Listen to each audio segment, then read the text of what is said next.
La quête du Bouddha, c'est l'éradication de la souffrance. Et ce n'est pas un mal qui serait un problème dans le monde, quelque chose de personnel, mais plutôt l'ignorance existentielle. Pas une ignorance intellectuelle, ni de savoir, mais bien une ignorance existentielle. Qui sommes-nous véritablement? Quand on se pose cette question, on est pris par une sorte de vertige. Parce que nous ne savons pas vraiment qui nous sommes. Nous ne connaissons pas notre véritable nature. On peut toujours s'identifier à des concepts, des idées, mais il est très difficile de savoir ce qu'il y a véritablement en nous. C'est cette grande question qui a été creusée d'une manière philosophique et aussi creusée d'une manière expérimentale pour voir notre véritable nature. La pratique va nous ouvrir la porte de la connaissance et de la reconnaissance de notre véritable nature. Seule l'expérience personnelle est véritablement importante. C'est extrêmement important de vérifier par l'expérience. Notre moi, notre ego, n'est qu'une convention. Le moi est une construction mentale, une idée. On le construit à partir de nos souvenirs, notre mémoire, mais aussi de nos traumatismes.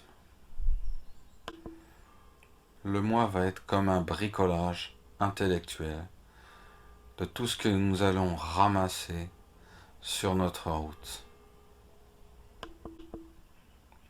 Et notre moi, nous allons le prendre pour vrai, alors que c'est juste une construction impermanente, transformante. Nous sommes un ensemble de causes et de conditions. Nous sommes un vaste phénomène, plus vaste que notre petit moi. Notre moi s'élabore de notre naissance, quand nous sommes petits enfants, adolescents, adultes, vieux, jusqu'à notre désagrégation, la mort. Donc le moi ne saurait exister plus d'une vie. Notre moi ne peut exister plus que d'une certaine période. Il est temporaire. Nous le reconstituons à chaque instant et la plupart du temps, nous le faisons exister plus qu'il n'existe lui-même. Notre moi se défait à chaque instant. Notre moi est une pure convention. La réalité est qu'il y a une continuité. C'est un processus.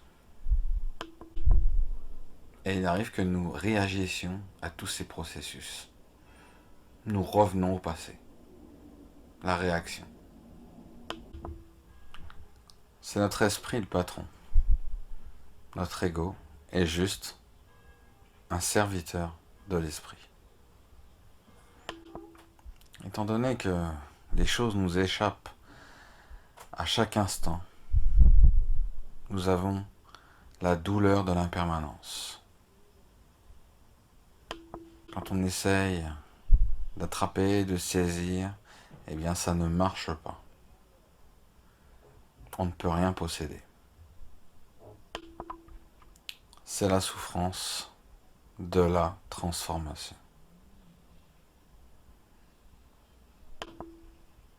C'est donc la connaissance de la réalité qui va éradiquer la souffrance.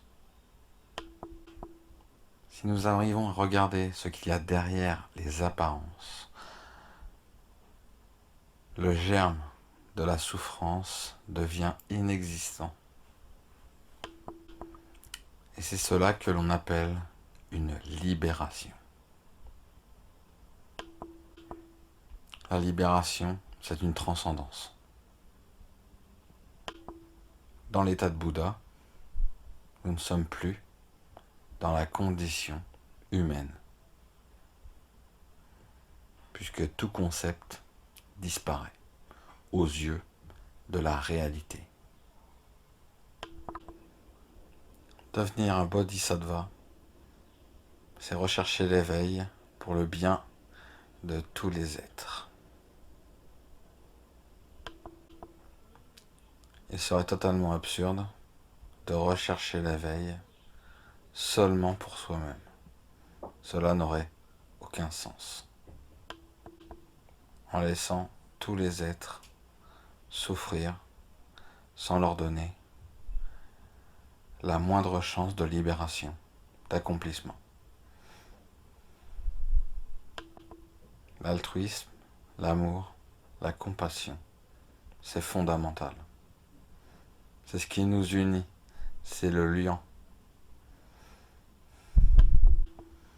Les phénomènes dans le bouddhisme sont perçus comme des processus. Les processus phénoménaux ne durent jamais plus qu'un instant. Ils sont toujours la convergence de causes et de conditions, tout aussi transitoires. Et ce processus de causes et de conditions produit à chaque fois de nouveaux phénomènes, lequel est de condition d'un phénomène suivant. Les phénomènes sont conditionnés et conditionnant vers d'autres phénomènes. C'est pour ça qu'il ne pourrait exister plus de quelques instants. C'est avec cette compréhension que nous nous rendons compte que nous ne pouvons rien saisir, nous ne pouvons rien mettre dans une boîte, puisque la réalité est dynamique. Ça change, ça se transforme. Cette coproduction conditionnée nous permet de comprendre ce qu'est réellement la vacuité des phénomènes, l'absence d'existence propre. Il y a un champ d'existence où tous les phénomènes peuvent se produire, se construire, se déconstruire, se conditionner et conditionner d'autres phénomènes dans un immense champ de possibilités. Aucun phénomène n'existe par lui-même, puisqu'il est engendré par un innombrable champ de causes, de conditions, de phénomènes qui s'interpénètrent en permanence. Transformation, changement. Aucun phénomène n'existe en soi, ni par soi, ni en soi. Tous les phénomènes sont conditionnants et conditionnés par cette loi de cause et de conditions. Ce champ immense de possibilités où se manifestent tous ces phénomènes, c'est l'esprit. C'est notre esprit qui conditionne notre vision du monde. C'est parce que la vacuité est que toute chose peut exister. Les phénomènes ne sont pas figés. Ça vit. On ne peut pas concevoir la naissance d'un phénomène sans qu'il y ait derrière sa destruction. il y a nécessairement une dissolution à un moment donné. C'est la mort, c'est le cycle naturel de la vie et des phénomènes vont se recréer car il y aura l'espace nécessaire. La clé, observer son esprit.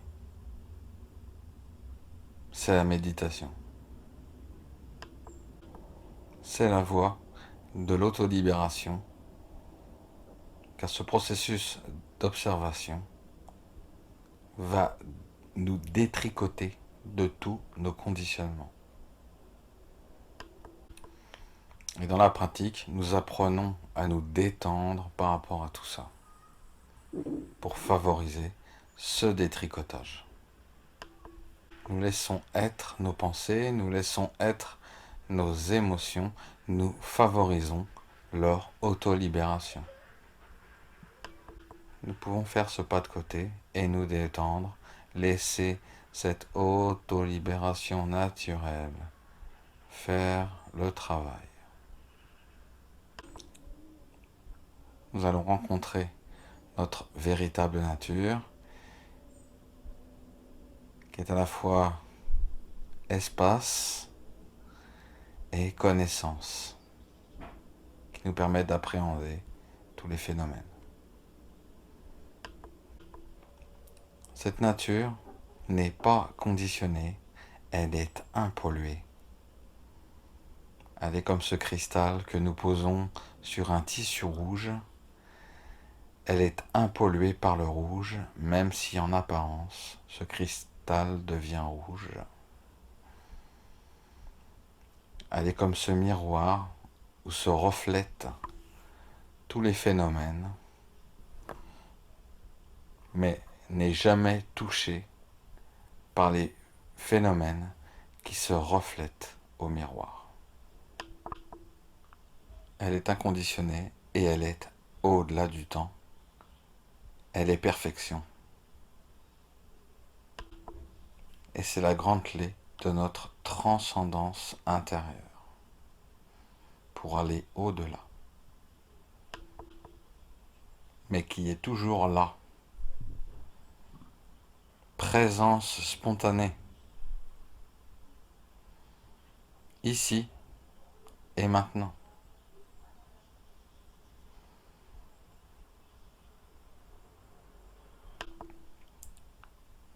Même si nous avons des voiles qui est de notre ignorance, notre nature véritable est comme ce soleil, toujours lumineux derrière ces nuages. En nous ancrant profondément dans l'ici et maintenant, dans le fait d'être bien là, nous créons une coupure dans tous ces voiles qui cachent notre véritable nature. Et nous pouvons laisser passer la lumière. C'est la reconnaissance. Notre nature véritable n'est pas soumise à la loi de cause et de condition, détachée du karma. Elle est libre et lumineuse, spacieuse. C'est la libération. C'est la liberté intérieure.